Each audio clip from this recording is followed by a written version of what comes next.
At the 2023 Final Four in Dallas, Caitlin Clark made a gesture that would follow her for years. After a made basket, she waved off Raven Johnson. Left side, she doesn't even look at her, waves her hand as if to say, I don't care about you, I'm not. A casual dismissal of the South Carolina sophomore who had been assigned to guard her perimeter. The gesture was brief. Its implications were not. That moment became one of the more referenced images of the college basketball season, and for Raven Johnson, it became a fixed point, something to work toward, and eventually something to answer. 10th pick in the 2026 WNBA draft, the Indiana Fever select Raven Johnson. Johnson went back to South Carolina and did exactly that. She refined her jump shot. She anchored a defense that became one of the most respected in the country. And in her final collegiate seasons, she was part of a South Carolina program that won a national championship, a direct response in competitive terms to everything that Dallas had represented.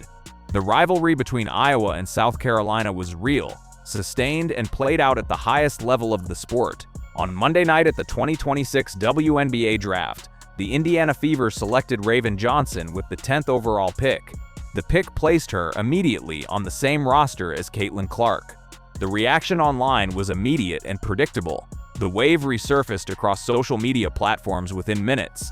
But the more relevant conversation, the one taking place among analysts and basketball observers, centered not on what happened in 2023, but on what Indiana had just done to address a concrete set of roster problems.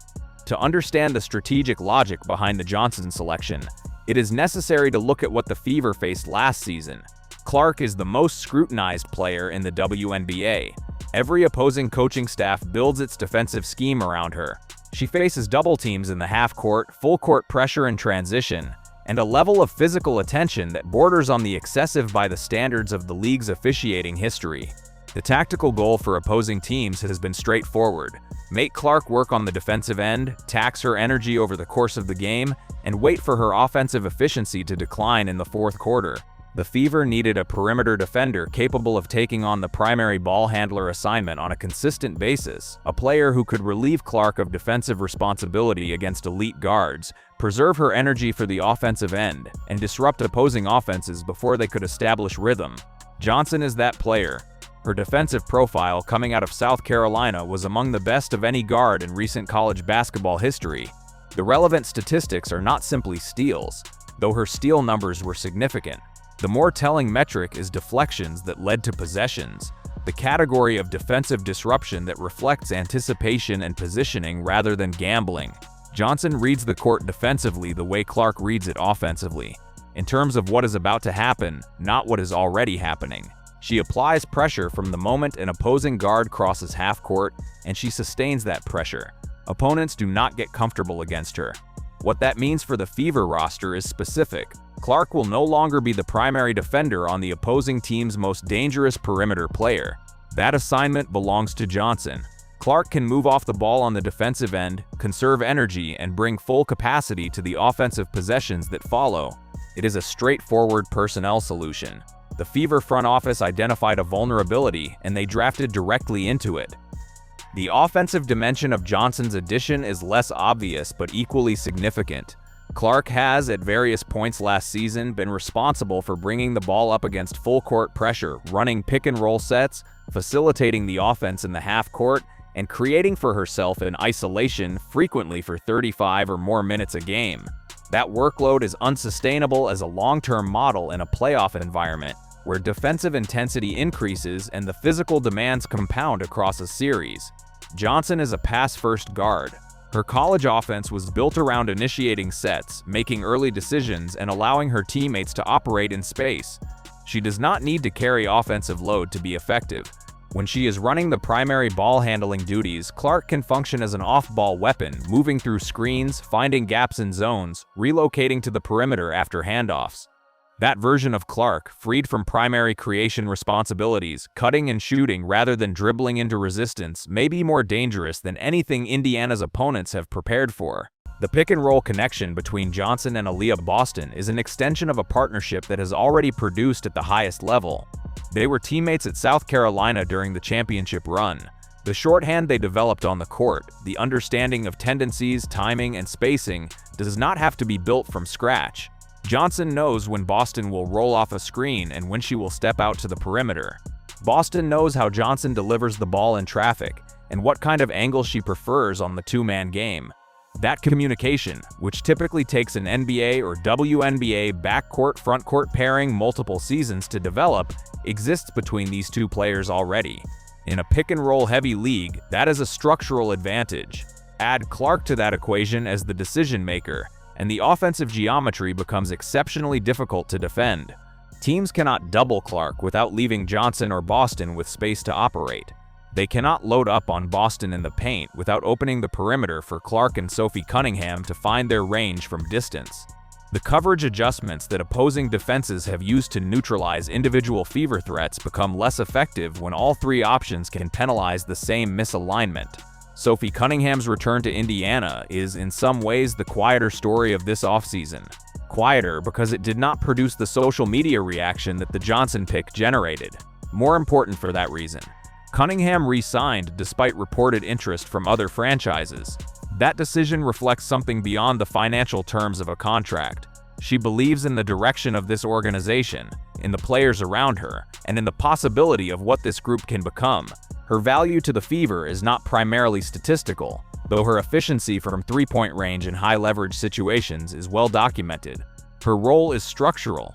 Cunningham is the player who understands how to function within a locker room that includes generational talents and significant individual attention, and who ensures that the collective goals of the team do not get displaced by individual narratives. She manages the physical and psychological pressure of road games in hostile environments. She communicates with officials in ways that protect her teammates from unnecessary technical situations. She extends film sessions because she takes preparation seriously, not because she is asked to. On the court, her function in the offense is precise. When Clark draws the double team, which happens regularly, and when Johnson drives into the paint, defenses collapse. Cunningham occupies the corner or the wing. She is the outlet that punishes collapsing defenses, and she has demonstrated over multiple seasons that she makes those shots when they matter most. The phrase used around the team and repeated by fans is that she has ice in high-pressure situations. The statistical record supports that description. Her presence also performs a specific protective function for the roster's younger players. Last season, the Fever's youth was targeted. There were physical moments, hard fouls, late hits on drives to the basket, attempts to establish a tone in the opening minutes of games that were designed to unsettle an inexperienced group. Cunningham's response to those situations is consistent. She does not let them pass without acknowledgement. That is not a liability in professional basketball. It is a form of team management. She communicates to opponents and officials alike that the players on her roster will be protected. That reality changes how opponents approach physical play against Indiana. The chemistry question, whether Clark and Johnson can function as effective teammates given the history between them, deserves a direct answer rather than speculation. They are professional athletes who have competed at the highest levels of their sport. Both of them have operated in high-pressure environments with significant media attention, significant expectations, and significant consequences for performance. The competitive encounter in Dallas in 2023, whatever it meant symbolically, was a basketball game between two players on opposing teams. It does not predict what happens when they occupy the same locker room with a shared objective. More practically, the skills they bring are complementary rather than overlapping. Clark is a scorer and creator. Johnson is a defender and facilitator. They do not compete for the same role on the floor. They enhance each other's utility. A team built around Clark's offensive ability has always needed a defensive anchor at the guard position. Johnson provides that. A team featuring Johnson's defensive intensity and pass-first orientation is most dangerous when paired with a scorer of Clark's caliber. The structure of their roles points toward function rather than friction. Analysts looking at the Fever's projected starting lineup are drawing the same conclusion. Indiana has addressed every significant personnel gap that existed entering the offseason. The defensive weakness at the guard position is resolved. The ball-handling workload on Clark is redistributed. The interior connection between Johnson and Boston is pre-established. The veteran stabilizing presence in Cunningham is retained. What existed last season as a young team with exceptional talent at one position has been built into a roster with structural depth and defensive credibility. The WNBA has been trending toward a more physical postseason game. The teams that have succeeded in recent playoff runs have combined scoring with defensive accountability, not one or the other. Last season, the Fever could outscore opponents in the regular season with enough regularity to generate wins. In the postseason, when defensive preparation is more specific and the physical intensity increases, they were exposed by their inability to defend the perimeter at an elite level. Johnson's arrival changes that calculus directly. Consider what defending Indiana looks like now for an opposing coaching staff. To defend Clark, you need to commit additional resources to her coverage, but committing those resources opens Boston on the interior. Loading up on Boston brings Johnson into the corner 3 decision. Accounting for Johnson means Cunningham operates with space. There is no defensive alignment that resolves all of those tensions simultaneously. That is the definition of a well-constructed offensive system, and it is what the Fever have built. Raven Johnson's specific statistical contributions from her final South Carolina season are worth examining in concrete terms. Her deflection rate was among the highest recorded at the college level in recent years, not simply steals, which can reflect gambling, but total deflections per 40 minutes, which reflects defensive positioning and anticipation. She ranked near the top of her conference in charges drawn, which reflects willingness to accept physical contact and discipline in defensive positioning. Her assist-to-turnover ratio as a primary ball handler reflected sound decision-making and an ability to manage offensive tempo without forcing situations. Those numbers translate to professional utility in specific ways. Deflections that generate loose balls in transition are exactly the kinds of possessions that fuel Clark's most efficient offensive sequences. Clark is among the most dangerous players in the league in transition, where defenders are out of position and her shooting range from distance creates genuine problems. More deflections means more transition opportunities. More transition opportunities means more efficient Clark possessions. The chain of causation runs directly from Johnson's defensive work to Clark's offensive production. The reunion between Johnson and Boston also deserves attention beyond the narrative of championship teammates.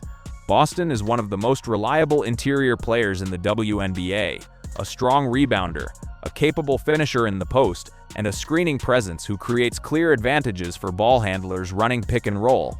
Her two-person game with a ball handler who knows her tendencies intimately is significantly more effective than the same game with a player she is still developing communication with. Johnson provides that established familiarity. The Fever's pick-and-roll offense, which was already effective with Clark running it, becomes more layered when Johnson can also initiate those sets, and Clark operates away from the ball. The broader context of Johnson's addition to Indiana is the trajectory of the WNBA as a league. The 2026 season is projected to be among the most watched in league history. Viewership numbers have grown substantially since Clark's arrival in the professional game. The Indiana Fever have been the central team in that growth, a beneficiary of Clark's individual profile, but also a team that has been building genuine organizational infrastructure around that profile. The Fever front office made a decision with the 10th pick that addressed a basketball need and simultaneously added a player who brings significant existing narrative interest. Johnson is not an obscure prospect. She is one of the most recognized figures from the college game's recent history, tied directly to the defining storyline of Clark's collegiate career. Her presence in Indiana will generate attention, but attention is not a basketball strategy. The reason the pick was good was not the attention it generated. The reason the pick was good was the defensive profile, the court vision, the existing chemistry with Boston, and the specific fit with Clark's offensive needs. The attention is a secondary consequence of a primary decision that was made on basketball grounds. Cunningham's return reinforces the organizational approach the Fever have adopted. She was not retained to generate headlines. She was retained because her skill set and competitive profile complement the players around her, because her veteran presence provides structural stability in a locker room that will be subjected to significant external scrutiny throughout the season, and because she has demonstrated the capacity to perform in high-leverage situations. Those are basketball reasons. They happen to align with good organizational storytelling, but the foundation is the game. The 2026 preseason will provide the first evidence of whether the construction holds. The early season schedule includes games against teams that will stress test Indiana's defensive identity. The New York Liberty, with their perimeter shooting and interior depth, will be among the first significant tests. Those games will reveal how quickly Johnson integrates into Indiana's defensive schemes, how the Johnson-Boston two-man game translates from college footage to professional execution, and how Clark adapts to functioning in an offense where she is not always the primary ball handler. The expectation among analysts is that there will be an adjustment period. New rosters, even well-constructed ones, require time to develop coordination. The spacing adjustments, the defensive rotation timing, the play call familiarity, those things build over the course of a season.